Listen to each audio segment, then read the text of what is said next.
All right, get those nachos ready because we are diving headfirst into the wild world of Super Bowl commercials. Yeah, bring on the commercials. Specifically, the top 10 list from the top10s.com. You know, the Yeah. ones, Mhm. these ads are like mini movies.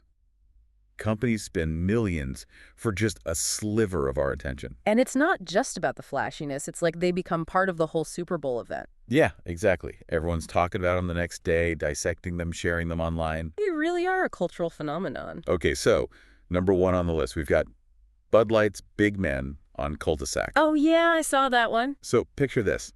Shane Gillis, Peyton Manning, and Post Malone. What a trio. They're turning this quiet suburban street into a total Super Bowl party explosion. I bet.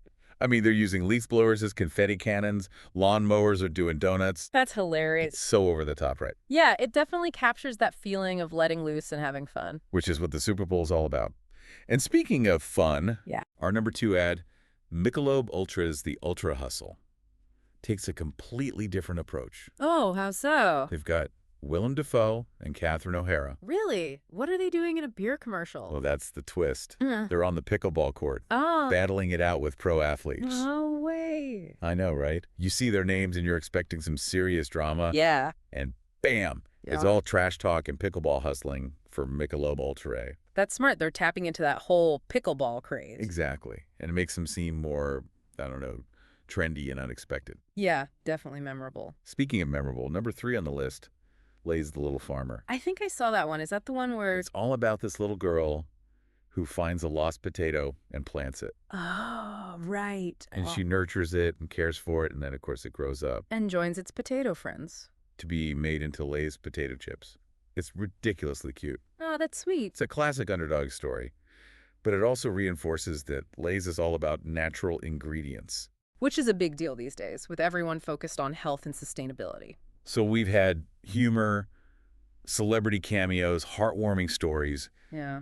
Now get ready for the emotional roller coaster that is Google Pixel's dream job at number 4. Oh, what happens? You got this dad who's using Google's AI assistant to prepare for a job interview. Okay. But as he's talking to the AI, they weave in these incredibly touching flashbacks from his daughter's life. Hmm. It's like watching a mini movie about fatherhood.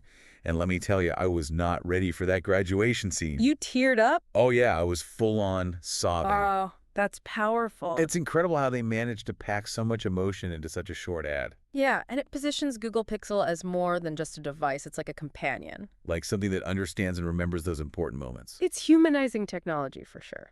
All right, we're halfway through our top 10, and so far it's been a wild ride, right? Definitely a mix of emotions. From laughter to tears.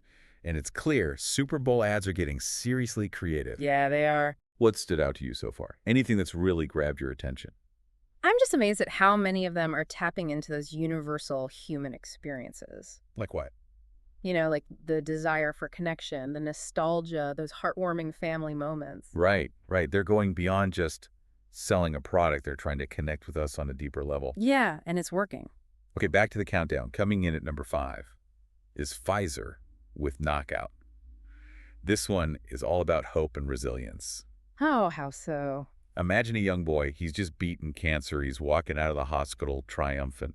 Wow, that's powerful imagery. That's like a celebration of life and the power of medical advancements. That's definitely going to resonate with a lot of people. And then we have Uber Eats with A Century of Cravings.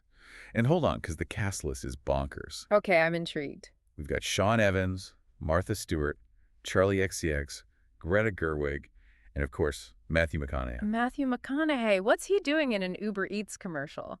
Well, he's basically unraveling this whole conspiracy theory about football being designed to make us hungry. Wait, what? Yeah, he goes through all these iconic NFL moments and connects them to food cravings. That's hilarious. I mean, I am always starving by halftime. Exactly. Maybe he's onto something. Right. But, it's also a great example of how brands are using humor and absurdity. To get our attention. Yeah, it's like they're not afraid to be self-aware and a little bit weird. And it works because it's different and it's fun. Okay, moving right along. Number 7 on the list is Dunkin' Donuts with Dunkings 2. A sequel. Yes. They've brought back Ben Affleck, Casey Affleck, and Bill Belichick for round 2. Oh, I bet the internet loved that. All they did, and this time, They've even got Belichick's girlfriend joining in on the fun. Really? That's interesting. It's basically all about their Dunkings band gearing up for a Java Jam. A battle of the coffee brands. Exactly. It's playful, it's funny, and it plays on that whole Super Bowl rivalry. It's smart to build on the success of last year's ad. People already love the characters, and a good sequel is always a crowd pleaser. I agree. Now, Doritos is up next at number 8 with Abduction, and this one's pure Doritos quirkiness. Okay, tell me more. Picture this.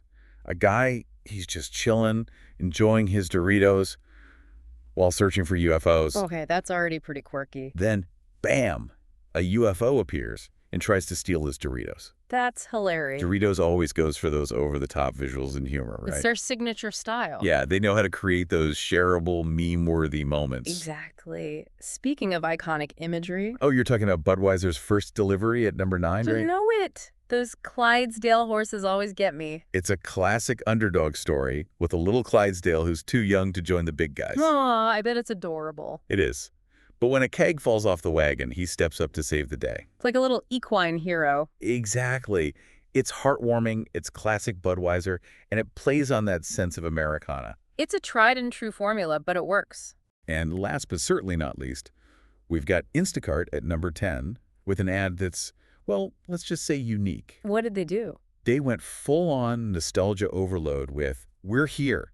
Oh, really? Like how? They brought back a whole parade of iconic mascots. Like who? The Kool-Aid Man, the Energizer Bunny, even the Green Giant. Wow, that's a lot of nostalgia. But here's the kicker. They also brought back the Puppy Monkey Baby from that Mountain Dew Kickstart commercial. You're kidding. Nope, that creepy little creature is back. Wow, they really went for it. I'm not sure what to think about that one. It's definitely a bold move. Yeah, I think we need a moment to process that. I agree. It's been a whirlwind of emotions and creative brilliance. Yeah. So far, we've seen humor, heartwarming stories, celebrity cameos, even some good old-fashioned nostalgia. It's amazing how much these ads can pack into just 30 seconds. And how much they say about our culture and what resonates with us. But we're just getting started. When we come back, we'll unpack the strategies, the psychology, and the overall impact of Super Bowl LIX advertising. Let's break it all down. Okay, so we've laughed, we've cried, we've maybe even questioned our sanity a little bit. You're talking about the Puppy Monkey Baby, right? Maybe just a little. But seriously, there's a lot to unpack here in terms of advertising strategies. Oh yeah, these Super Bowl commercials are like master classes in marketing. One thing that really jumps out is the sheer number of celebrities. Seriously, it's like everyone in Hollywood showed up for the Super Bowl. But why do you think brands are so obsessed with celebrity cameos? Well, think about it. You're flipping through channels, tons of ads competing for your attention. Yeah, it's overwhelming. And then, bam, you see your favorite actor or musician. It's like an instant attention grabber. Exactly. Celebrities have this built-in intrigue. They make us curious. And we associate them with certain lifestyles, values, right? Yeah. So if Matthew McConaughey is telling me to order Uber Eats, You're suddenly craving whatever he's having. maybe.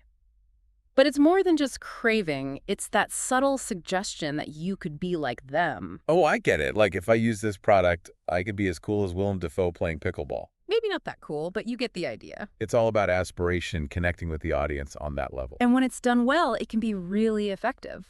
Speaking of connecting with the audience, I noticed a lot of nostalgia this year. Oh, yeah, the Kool-Aid Man, the Energizer Bunny, even that Puppy Monkey Baby thing. I'm still not sure how I feel about that one. It's definitely a gamble. Right. Because younger viewers might not even recognize those characters. But for older generations, it's like an instant trip down memory lane. Those warm, fuzzy feelings that make you associate the brand with good times. Exactly. It's like they're saying, remember when life was simpler? Remember these iconic characters? And suddenly you're craving a glass of Kool-Aid or whatever product they're selling. Nostalgia is a powerful tool, no doubt. But it wasn't all about celebrities and flashbacks. No, some of the most effective ads focused on genuine storytelling. Like the Lay's ad with the little girl and the potato. That one was so simple, so sweet. It is a classic underdog story that tugged at the heartstrings. And it subtly reinforced Lay's commitment to natural ingredients. Without being preachy or over the top. Yeah, it felt authentic. And then there was the Google Pixel ad. That one really got to me. The one with the dad and the AI, or Yeah, it wasn't just about selling a phone. It was about the emotional journey of fatherhood. the passage of time, those precious memories. It was beautifully done, I have to admit. They humanized technology in a way that felt really powerful. So it seems like Super Bowl commercials are evolving beyond just catchy jingles and flashy visuals. They're becoming more sophisticated, more strategic. They're using storytelling and emotion to connect with us on a deeper level. Because they know we're savvy consumers, we can see through a blatant sales pitch. So they have to earn our attention, not just demand it. Exactly.